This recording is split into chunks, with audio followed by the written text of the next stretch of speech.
اعوذ باللہ من الشیطان الرجیم بسم اللہ الرحمن الرحیم الحمدللہ رب العالمین الصلاۃ والسلام علی اشرف الانبیاء والمرسلین اما بعد فقد قال الحسین علیہ السلام انما خرجت لطلب اصلاح فی امت جدی رسول اللہ ان امر بالمعروف ونهی عن المنکر صلوات اللہ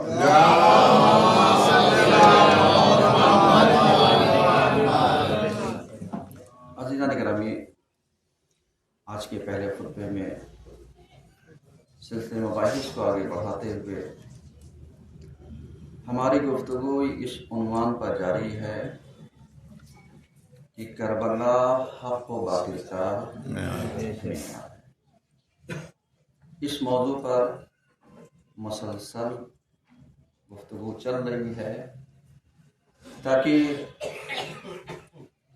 ہمارے اندر وہ صلاحیتیں پیدا ہو سکیں جو ہمیں صحیح اور غلط کو سمجھنے کی صلاحیت پیدا کرتی ہے، کیونکہ اگر صلاحیت پیدا ہو جائے صحیح اور غلط کو سمجھنے کی تو بہت ساری پرابلم، بہت ساری مشکلات جو آج ہمارے سماج میں پائی جاتی ہیں وہ ختم ہو سکتی ہیں۔ لیکن چونکہ انسان کی فطرت اجلت بازی ہے، انسان کی فطرت نادانی ہے، انسان کی فطرت تاریکی میں رہنا ہے، کیونکہ قرآن بعض اوقات ایسے اوصاف کو انہو کانا ظلوما انہو کانا عجولا، یہ سب الفاظ ہیں کہ جو قرآن نے حضرت انسان کے لیے استعمال کیا ہے۔ دو لفظ، ایک تاریکی میں رہنے والا اور ایک اجلت باز۔ آج جتنی بھی خرابیاں ہمارے یہاں سماج میں پائی جاتی ہیں یا جتنی بھی خرابیاں ہمارے سماج میں ہیں، یہ زیادہ سے زیادہ اگر اس کا سرچشمہ ڈھونڈنے کی کوشش کریں اور تلاش کریں تو آپ کو یہی ملے گا کہ انہو کانا عجولا، کہ یہ انسان کیا ہے؟ عجلت باز، جلدی کرنے والا۔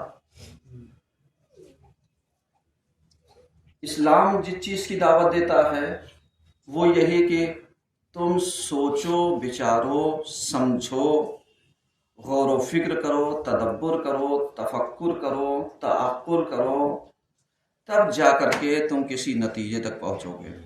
اگر ذہن میں ہو تو ہم نے پچھلے ہفتے خطبے میں یہی کہا تھا کہ چونکہ ہمارے یہاں بہت سارے ایسے قسم کے نظریات اجلت بازی کے پائے جاتے ہیں کہ ہم ان نظریات کو سامنے رکھ کر کے کتنوں کا راستہ سد باب کر دیتے ہیں۔ آپ کے ذہن میں ہو تو پچھلے ہفتے ہم نے یہی کہا تھا کہ جیسے کسی تاریخ میں دکھائیے کہ امام نے دعوت دی لشکر یزید والوں کو، خطبات دیا غور و فکر کرنے والوں کو علیہ السلام، اور اس کے بعد آپ نے صفات بھی بتائے کہ اگر تمہارے اوپر ہماری باتیں اثر انداز ہو رہی ہیں تو اس کا مطلب یہ ہے کہ تمہارا شکم پاک ہے، اور اگر امام حسین کی باتیں تم پر اثر انداز نہیں ہو رہی ہیں تو اس کا مطلب یہ ہے کہ تمہارے شکم مال حرام سے بھرے ہوئے ہیں۔ یہ اگر کربلا کے تاریخ کا لب و لباب روز عاشورہ کا نکالیں تو یہی نکلے گا۔ اور ایسا نہیں کہ امام حسین علیہ السلام نے ایک دو خطبے دیے، نہیں، متعدد خطبات دیے ہیں اور بار بار ان کو جھنجھوڑا ہے، بار بار ان کو ٹہکا دیا ہے۔ ہماری جگہ اور آپ کی جگہ اگر ہم اپنے آپ کو ذرا سا کربلا کے میدان تک لے کر کے چلیں اور لے جانے کے بعد ہم امام کی صف میں ہوں اور اس کے بعد امام کے بہترین طرفدار ہوں، تو کیا امام بار بار جا کر کے اگر لشکر یزید والوں کو سمجھا رہے ہیں تو غصہ کسے آتا ہے؟ دیکھیے، میں آپ کو صرف ایک فکری تاکہ آپ سوچئے، تفکر اور تدبر، سوچئے، غور و فکر کیجئے، سمجھیے۔ اب جب آپ جا کر کے سمجھیں گے تو ایمانداری سے بتائیے، امام کے ساتھ والوں کی نگاہیں کہاں پر تھیں اور امام کی نگاہیں کہاں پر تھیں؟ بہت فرق ہوتا ہے، کیونکہ امام بار بار دیکھ رہے تھے کہ کوئی نہ کوئی ایسا ہے جس کو ضرورت ہے بھی تھوڑا سے ٹہوکا دینے کی، جس کو ضرورت ہے تھوڑے سے جھنجھوڑنے کی۔ یہ جھنجھوڑنا اگر آج کے زمانے میں ہمارے الفاظ استعمال کیے جائیں تو یہی تو خطبات ہیں۔ امام نے کیا دیا تھا میدان کربلا میں؟ خطبہ۔ اور آج ہمیں چبھتا کیا ہے؟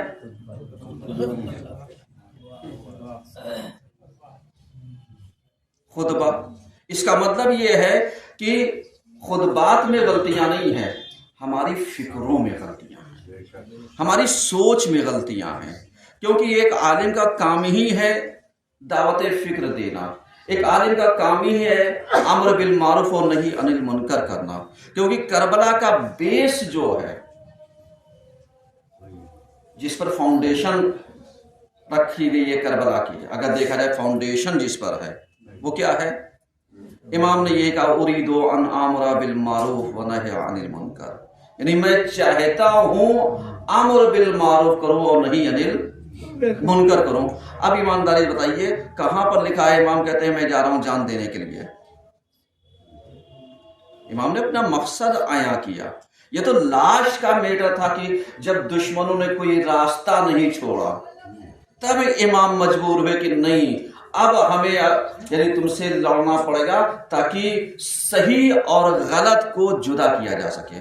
یہ کربلا کو ایک ذرا سا تحلیلی انداز سے دیکھیے، تحلیلی نگاہوں سے دیکھیے، کیونکہ جب بھی کسی چیز کی تحلیل کی جاتی ہے، جب بھی کسی چیز کو ایک تفکرانہ، ایک تدبرانہ، ایک تعقلانہ دائرۂ انداز اور دائرۂ فکر جب رکھا جاتا ہے تو پھر مختلف زاویے نگاہ سے فکروں کو لا کر کے جمع کیا جاتا ہے اور نظریات قائم کر کے پیش کیا جاتا ہے، تاکہ ہو سکتا ہے ان نظریات کو جب ایک سچا انسان، سمجھدار انسان اپنی زاویہ عقل پر رکھے گا، اپنے سانچے عقل پر رکھے گا اور سوچے گا ہاں بات تو سامنے والا صحیح کر رہا ہے، تو کہیں نہ کہیں جا کر کے اس کے ذہن میں بات خطو تو کرے گی، جا کر کے بات ٹچ تو کرے گی، اور جب ٹچ کرے گی تو یہی ٹرننگ پوائنٹ ہے میرے عزیزو، یہی ٹرننگ پوائنٹ ہے۔ اب اسی ٹرننگ پوائنٹ کو اگر دیکھنا ہے تو امام حسین علیہ السلام کے